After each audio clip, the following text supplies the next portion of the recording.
కవిత చుట్టూ తెలంగాణ రాజకీయాలు తిరుగుతున్నాయా లేకపోతే తెలంగాణ రాజకీయాలనే కవిత చుట్టూ తిప్పుకునే పని చేస్తున్నదో తెలియదు కానీ రోజుకో వార్త కవిత గురించి వస్తున్నది. మరి ఇవాళ వచ్చిన వార్త ఏంటిదంటే చూడాలి కదా, మరి ముచ్చట్లేందో చూద్దాం పాండ్రి. కవిత ఎప్పటి నుంచో తెలంగాణ రాజకీయాలలో చక్రం తిప్పుదామని మస్తు ఆరాట పడుతున్నదట. కానీ బీఆర్ఎస్ పార్టీలో కేటీఆర్ అన్ని తానే పార్టీని నడిపిస్తున్నాడు. ఇంకో దిక్కు హరీష్ రావు ప్రజా సమస్యల మీద పోరాటం చేస్తున్నాడు.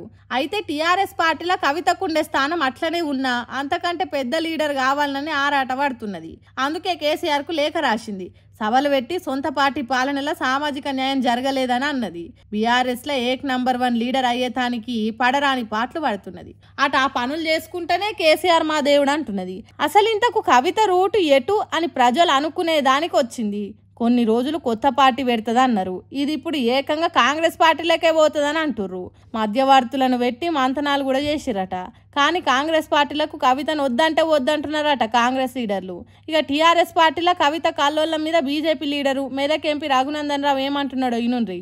మళ్ళీ ఇలా ఒకరి మీద ఒకరు కొట్లాడుకొని ఒకరి మీద ఒకరు తిట్టినట్టు చేసి నేను కొట్టినట్టు చేస్తాను నువ్వు ఏడ్చినట్టు చేయని టీఆర్ఎస్ వాళ్ళు ఇతర పార్టీలకు పోయేందుకు టీఆర్ఎస్ పార్టీ ఖాళీ అయ్యేటువంటి ప్రయత్నాలు జరుగుతున్న తరుణంలో నాతోటి కొట్లాడితే నా బిడ్డ దగ్గర కోనరి, నా కొడుకుతోటి కొట్లాడితే నా అల్లుని దగ్గర కోనరి అని వాళ్ళే అన్ని గ్రూపుల్ని పెట్టుకొని చేస్తున్నట్టు ఇది ఒక నాటకంలా కనబడుతుంది తప్ప ఇంకొకటి ఏం లేదు.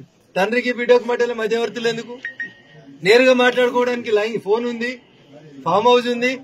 బిడ్డ వస్తా అంటే నాయన రానిస్తాడు కూడా.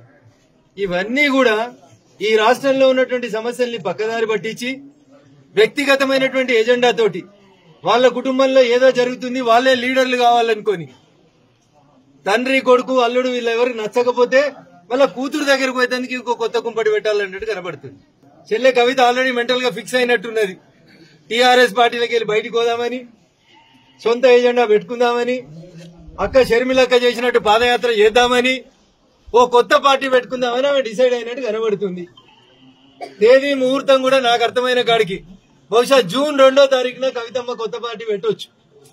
అంతకుమించి కొత్త కనబడేది ఏముంది? కొట్లాట ఏముంది? ఇన్నరా పార్టీ పెట్టే సంగతి, ఆ పార్టీకి ముహూర్తం ఎప్పుడున్నది అన్న సంగతి, వాళ్ళ పార్టీలు ఉన్న తప్పులను కప్పిపుచ్చుకునే తానికి తెలంగాణలో ఉన్న ప్రజలు కేసీఆర్ కుటుంబ సభ్యుల వెనకాలనే ఉండాలని అందరు కలిసి ఆడుతున్న నాటకం అని చెప్తున్నాడు. మరి కవిత పార్టీ మారుడు కొత్త పార్టీ పెట్టుడు అనేది ఉత్తర ముచ్చట్లు పుకార్లేనా లేకుంటే నిజమేనా అనేది ముందే తెలుస్తుంది. ఇక రేవంత్ రెడ్డి సర్కార్ వచ్చినాక హైడ్రా తీసుకొచ్చుడుతోని రియల్ ఎస్టేట్ పడిపోయింది అట్లా ఇట్లా అన్నారు. కానీ సీఎం రేవంత్ రెడ్డి ముందు చూపు ఎవ్వరికి తెలవలే.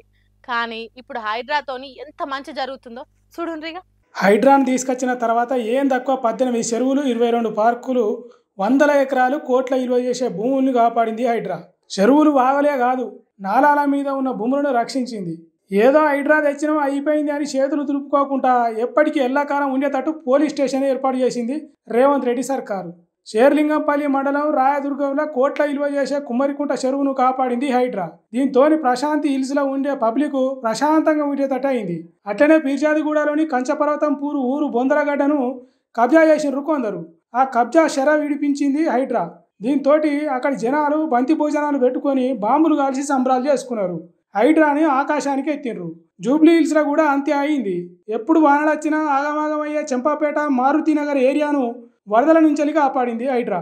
ఇట్లా ప్రజలకు అవసరమైన పనులు చేసుకుంటా, ప్రభుత్వ భూములు కాపాడుకుంటా, చెరువులను నాలాలను కాపాడుకుంటా హైదరాబాద్ను వరద పాలు కాకుండా చేస్తున్నది హైడ్రా.